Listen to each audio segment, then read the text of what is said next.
Alright, so all of my poinsettias are die cut. So now I'm going to take aged mahogany, it's the darkest of the reds that I've used.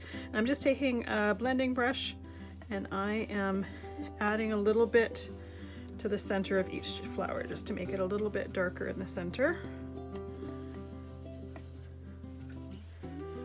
And this is the perfect time if you happen to have one like this that didn't completely get covered when you did the distressed background.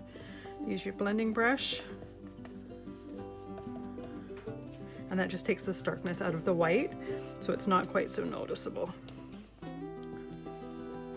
Or if you wanted the difference you could always leave it there, but I usually take the starkness out of it. The other thing, if while you were doing your die cutting you happen to cut an end of a petal off, just keep it.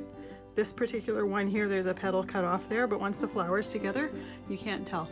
Until I showed you, you probably didn't even notice it there.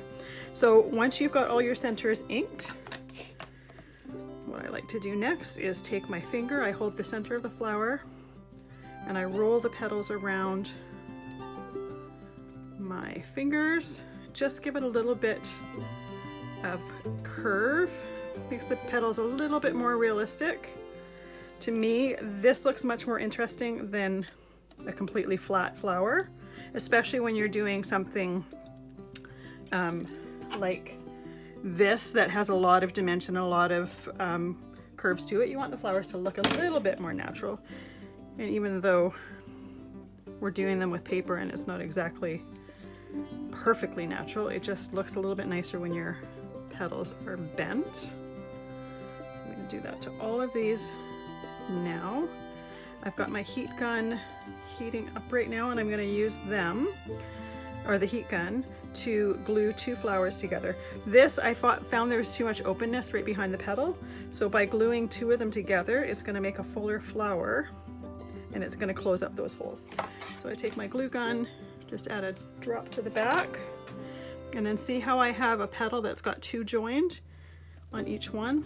I kind of put them on opposite sides and I twist it a little bit just to get some of the openness between the petals, just to close that.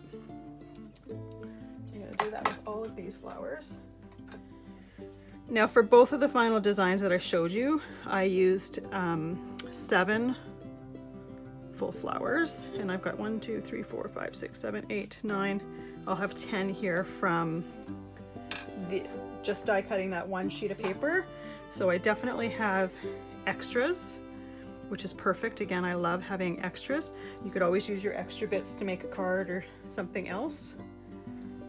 I never find those things go to waste. And that way too, when you're putting yours together, if you don't particularly like a certain hue of red, you can swap out with the ones that you like. After those are all glued together, and because I'm using a glue gun, it cools down super, super quick. I have some Gold Nouveau drops here that I'm just putting in the center.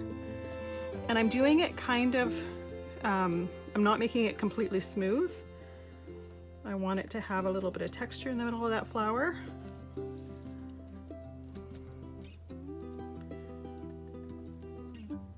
All right, so they are all done. I am going to set them aside to completely dry so that my centers of my flowers are all dry when I go to put my piece together. But that's what they look like there. We'll see you in the next video where we make some foliage.